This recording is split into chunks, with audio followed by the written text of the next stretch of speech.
กั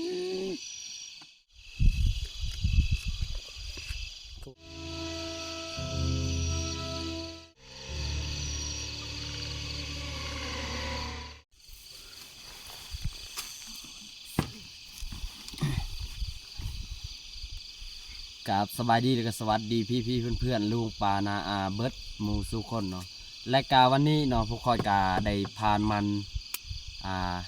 ตอนแรกนี่เนาะ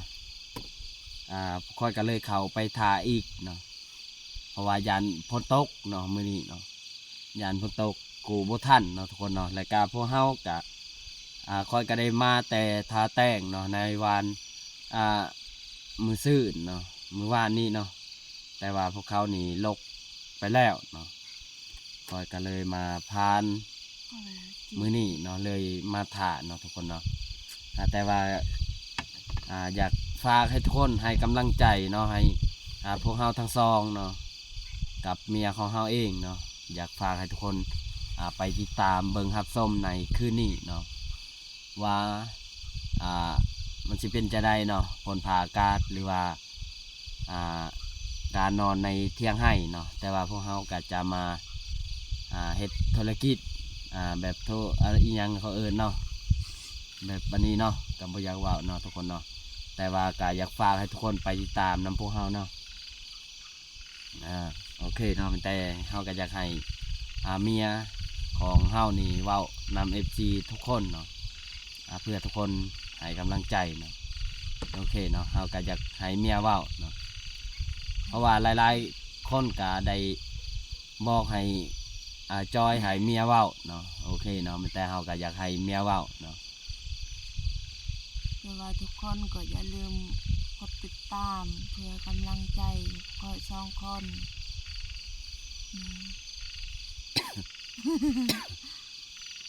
เว้าแล้วก็หัว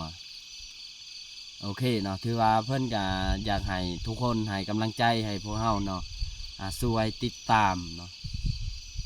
โอเคเนาะแต่ทุกเฮาก็ไปติดตามเบิ่งรับชมคลิปของพวกเฮานี่แบบยาวๆเลยเนาะทุกคนเนาะก็อยากฝากให้ทุกคนเนาะโอเคเนาะแต่พวกเฮาจะอนามัยแถวนี้แหละปัด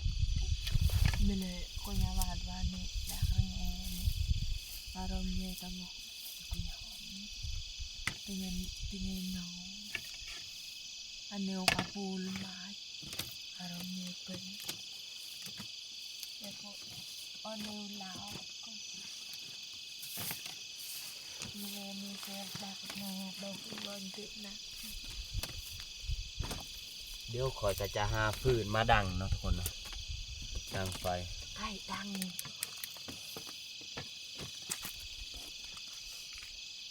ไว้ไม่แดงแต่นะ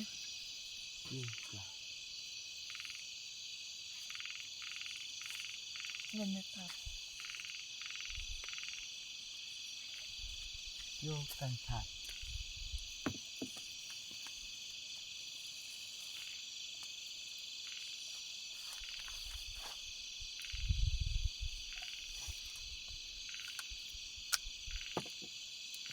ถ้าตั้งงูหนกก็หนกข้างในมาลงอนามัยเนี่ยแถวนั้นมันเปื่อยพอเลยสมบูรณ์ตามติดตัวนี้เดียวนะผมน่ะ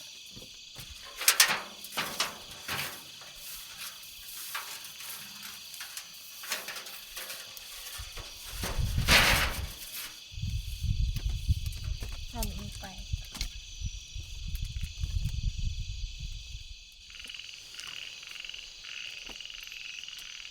มีวัตถุที่ค่ะบอกกระต้องกระเป๋า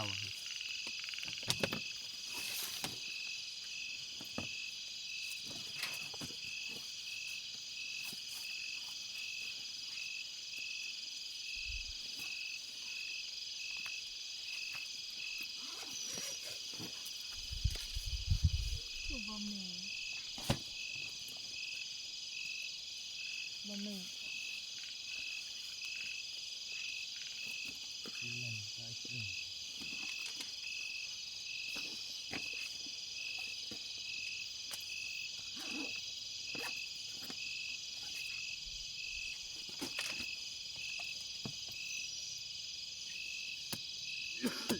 ไผ่กับไผ่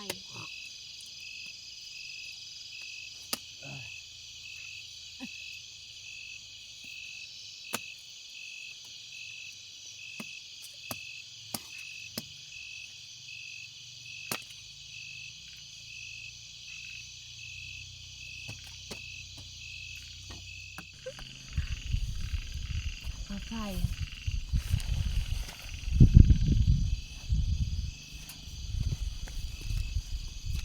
จะยับบ่สิ เพิ่นปะ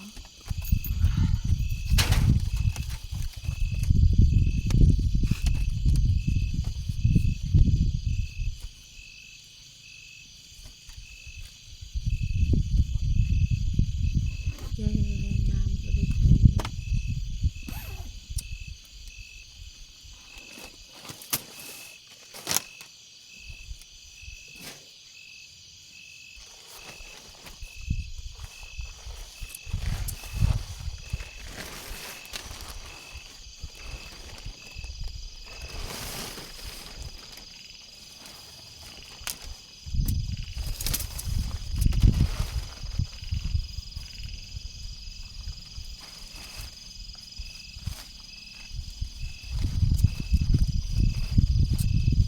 ผู้ดีว่ามื้อนี้มันพวกเฮาก็จะกางเต็นท์เนาะทุกคนเนาะ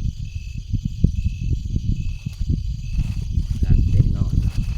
อย่าอยู่ เจ้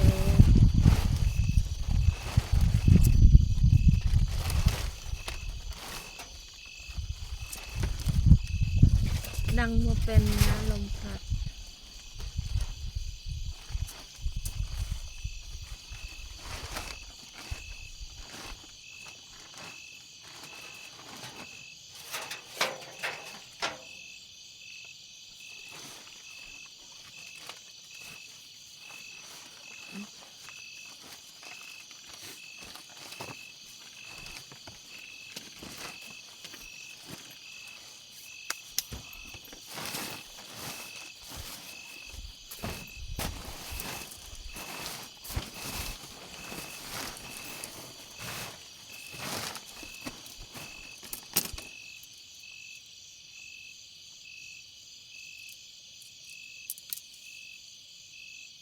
มาใส่ก็ได้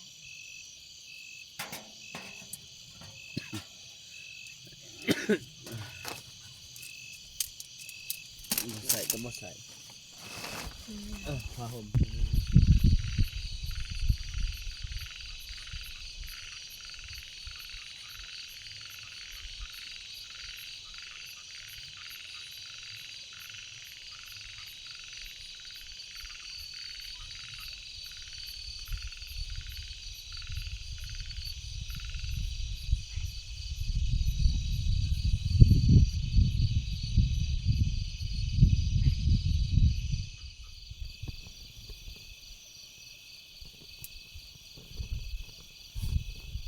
เฮ้ยอย่าลงเขา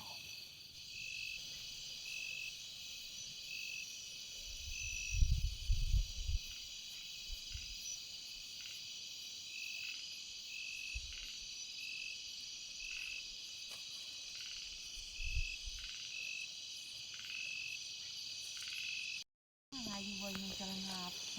โอเคเนาะทุกคนเนาะมีแต่พวกเฮากะให้เมียอยู่นี่เนาะมีแต่ค่อยจะไปเบิ่งมันเนาะเพราะว่าย่านโจรขโมยเนาะหรือว่าอันนี้เนาะเพราะว่ายามเฮ็ดมันนี่ทุกคนเนาะก็อาจจะหู้เนาะแต่ก็ต้องระวังเนาะย่านว่าเขาเอาไปขายเนาะ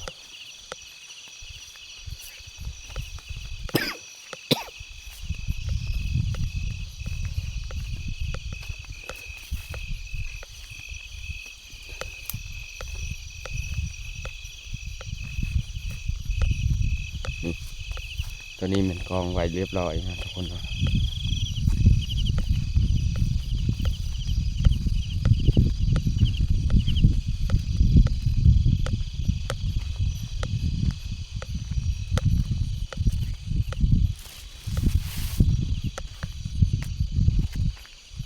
กองไว้นี่ก็ลายเติบเนาะฝ โอ้เนาะมันผ่านไวอยู่ลุ่มพุ่นเนาะ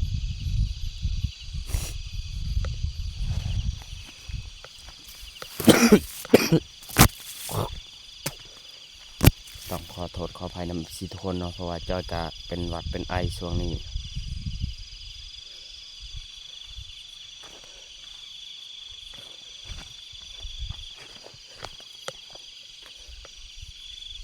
โอ้แสงไฟเขาเยือง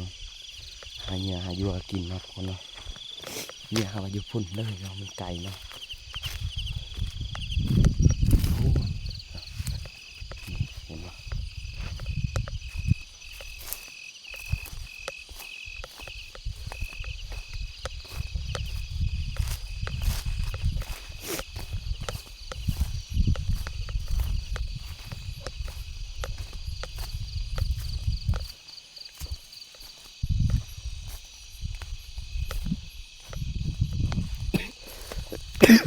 เนี่ยเห็นไหมทุกคนเนาะ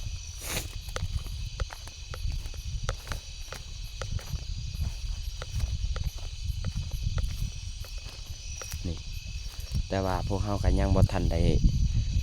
อันนี้เนาะเพราะว่าบ่ทันเนาะตอนแรกเนาะพวกเขาพานเนาะพวกเขากะ2 คนเนาะบ่ทันเนาะตัวนี้เนาะทุกคนเนาะนี่เห็นบ่นี่กองไว้อันยะอยู่หันเนาะบ่ทันได้อันนี้เนาะทุกคนเนาะ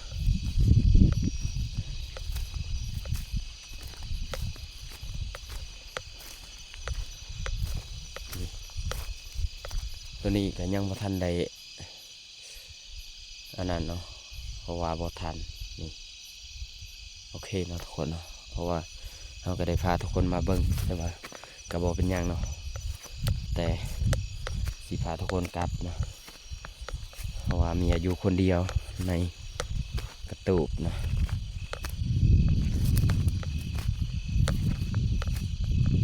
เพราะว่าเฮานี่กินข้าวกินน้ำเรียบร้อยจากบ้านเนาะก็เลยมาเนาะ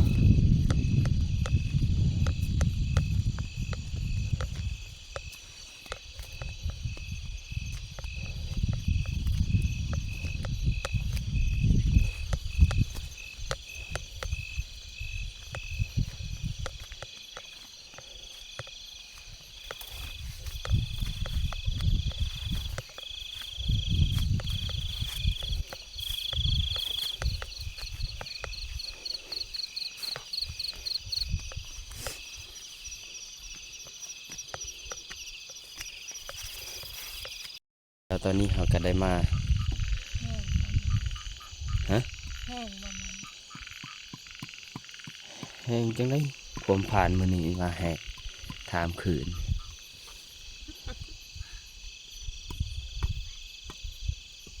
อะไรจะมาดูคืนนี่เคยทำตัวมันน้ำแห้งนะเนาะ ก็แห้ง มีแรงตัวมันนี้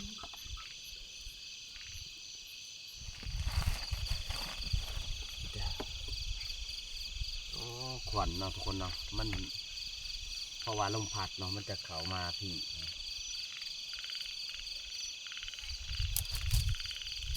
คือว่าเต้นเนี่ยถ้าเขากลางนี่กลางได้เนาะแต่ว่าเมียบ่ให้กลางกับบ่ให้กลางเนาะ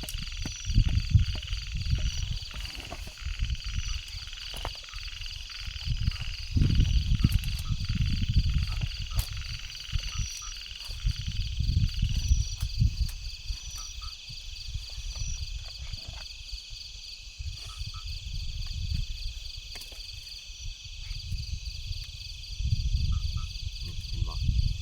ลมพัดมันมาพี่เนาะแต่คะแนนมันพัดเบื้องพุ่น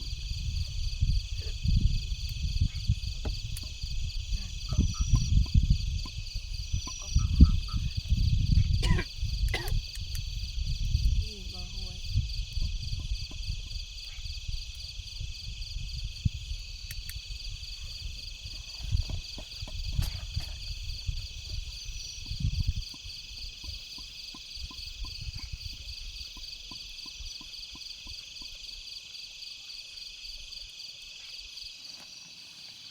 คือว่ามันนี่ก็ยังบ่ทันได้ขายเนาะทุกคนเนาะอันนี้ก็ลายมือแล้วเนาะสาขาเข้าบ่มาเอาเนาะนับแต่ ทานมันหรือว่าเฮ็ดมันนี่เขายังบ่ทันได้มาเอาเลยเนาะเฮ็ดมันก็บ่มีกำลังใจเนาะอันนี้ก็สิเข้าเป็นเดือนแล้วเนาะเฮ็ดมันแต่ว่าบ่มีใครมาเอาคือเขานี่ก็คือกันเนาะบ่มีใครมาส่งช่วงนี้ก็กินแต่มันต้นนั่นแหละโอ้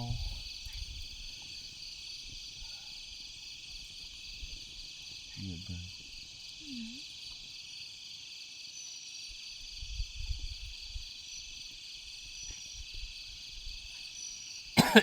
ไม่อันนั้นเลย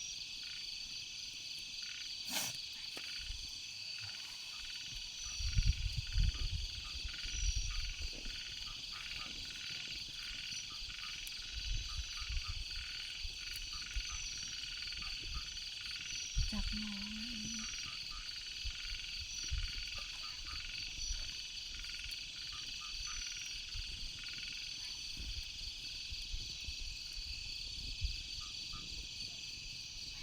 พอดีว่าไม้มันถึกตาเนาะทุกคนเนาะโอ้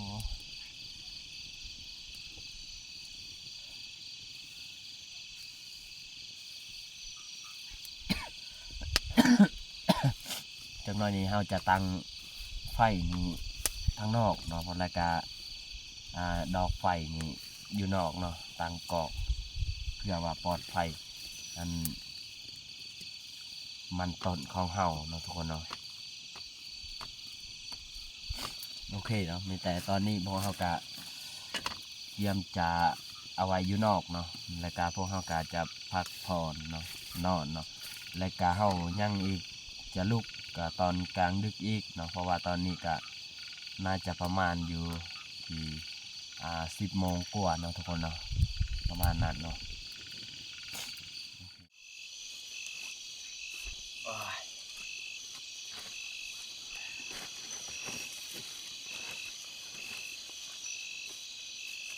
เพราะว่ามื้อนี้ก็หนาวแน่เนาะก็เลยว่าได้นำผ้าห่มมาตุ่มลมพัด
นี่เนี่ย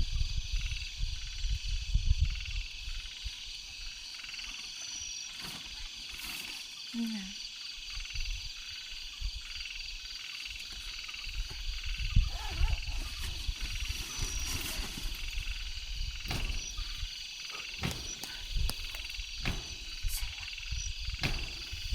พอได้ยินเสียง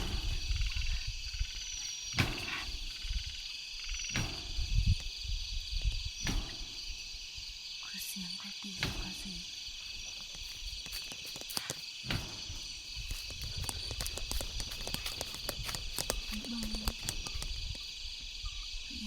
ควายไปกินมัน เนี่ยคุณเบิ่งก่อน เป็นยังเบิ่ง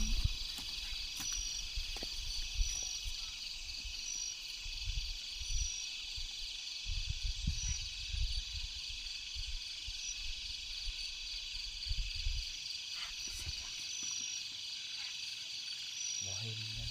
ที่ทางนั้นยังมันปากยังบ่ได้เริ่มอยู่เอาไม้ปากนี้ตามปากนะไปข้างล่างนี่บ่มีบ่เห็นมีหยัง ไปเขาไปจับกัน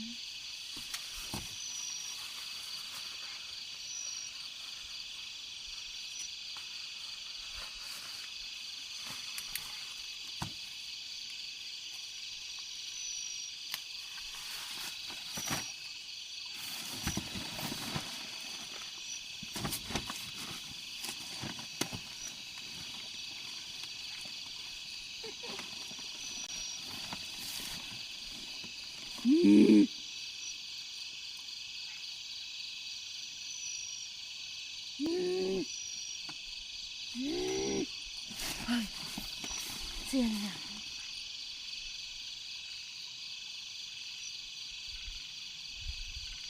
จะได้ยินหรือสั่น โอ้เป็นตะยานนะทุกคนคัดจังหวะเลย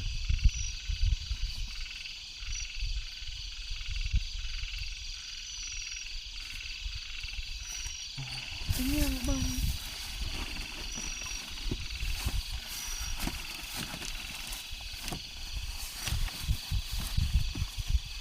เสียงหยัง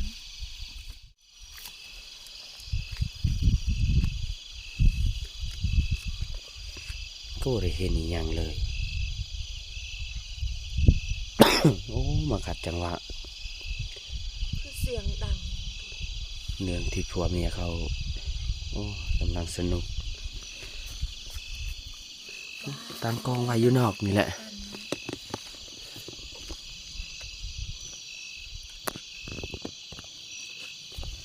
กัน นอน